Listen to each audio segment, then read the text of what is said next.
Hey guys, welcome back to the channel. Today, we are going to be talking about whether gluten sensitivity is real or not. Back in 1980, there was a report of several women with diarrhea who didn't have celiac disease, but who improved with the removal of gluten from their diet. Gluten is commonly found in wheat flour, and things made with wheat flour. Celiac disease is an autoimmune disease that leads to an inability to tolerate gluten. These women did not have celiac disease, but they had symptoms when eating gluten. Doctors were skeptical back then, and even until very recently. They thought it was a psychiatric problem. These patients were sent to psychiatrists because they thought they had a psychiatric issue. It must be in their heads. However, the psychiatric evaluation showed that there were no psychiatric issues. There have been many diseases that were thought to be psychiatric at first, and then turned out to be real. Other diseases that were thought to be psychiatric at first include post-traumatic stress disorder, ulcerative colitis, migraines, ulcers, asthma, Parkinson's disease, multiple sclerosis, and irritable bowel syndrome, among others. Those who took them seriously and tried to treat these people were labeled as quacks or practicing alternative medicine to belittle them. Now we know that all of the above are real physical medical problems, not psychological ones. On the other hand, the internet is full of claims about gluten that are highly exaggerated, and has made gluten-free a fashionable thing.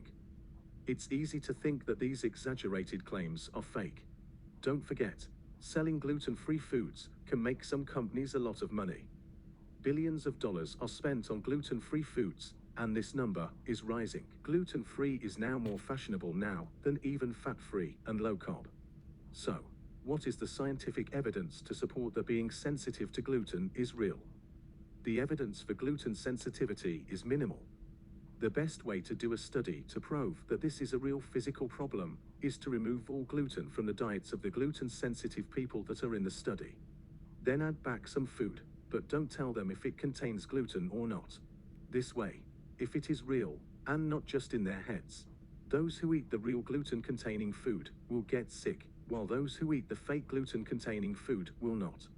The problem is that when this was done, some of the people who took the real gluten didn't react to it, while some that took the fake gluten did. In these cases, it really was in their heads. This was why sensitivity to gluten was not taken seriously.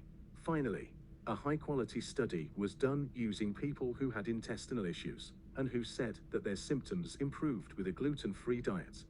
None of them had celiac disease. First, they put them on a gluten-free diet for a couple of weeks, and they all felt good. Then they gave one group gluten-free no wheat bread and muffins, and the other group gluten-containing wheat bread and muffins. The participants were not told which type they got. They ate this for the next 6 weeks. During this time, the people who got the gluten-free bread and muffins got worse each week. Just the thought of eating something with gluten made them worse, even when it didn't contain any gluten. When someone is given something harmless, and they get worse anyway, this is called the nocebo effect. This is the opposite of the placebo effect, where someone feels better after getting something inactive. What happened to the group that ate the gluten-containing bread and muffins? They got worse too. And they had more symptoms than the gluten-free group. Maybe gluten sensitivity is real.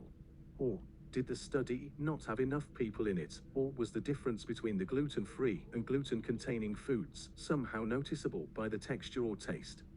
These two problems limited the results of this study. So, another study took 920 people who were sensitive to gluten but didn't have celiac disease, and repeated this experiment. But instead of giving them bread and muffins, they gave them a pill containing wheat flour gluten, or a fake powder no wheat, no gluten.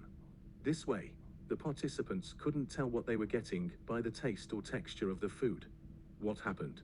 Over 2/3 failed. They got better with the gluten-containing wheat pill, or worse with the gluten-free no wheat powder pill. These people were clearly not sensitive to the gluten-containing wheat powder in the pills. What about the other 1/3? In these people, removing the gluten-containing wheat pill from their diets seemed to help. They concluded that wheat sensitivity may be a real thing. Why did they say wheat and not gluten? It may not be gluten. Most people with wheat sensitivity also have sensitivity to other foods. 2/3 are sensitive to cow's milk, and the next most common is being sensitive to eggs.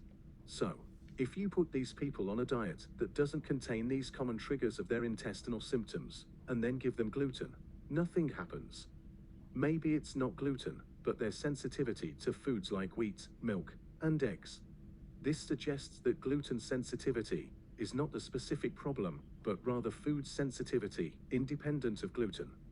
Interestingly, when the people were told the results, and that they were not specifically allergic to gluten, they still stuck to a gluten-free diet because they felt better when they did. The researchers wondered if gluten was making them feel bad instead of bothering their intestines. A preliminary study was done, and it did show that exposure to gluten, and not the placebo, did increase feelings of depression in these people who felt they were gluten sensitive. So, maybe gluten sensitivity is real, and primarily affects the mind. In any case, more work needs to be done, as these results can no longer be ignored. Anyways, that is all for today. Don't forget to like and subscribe. Thanks for watching.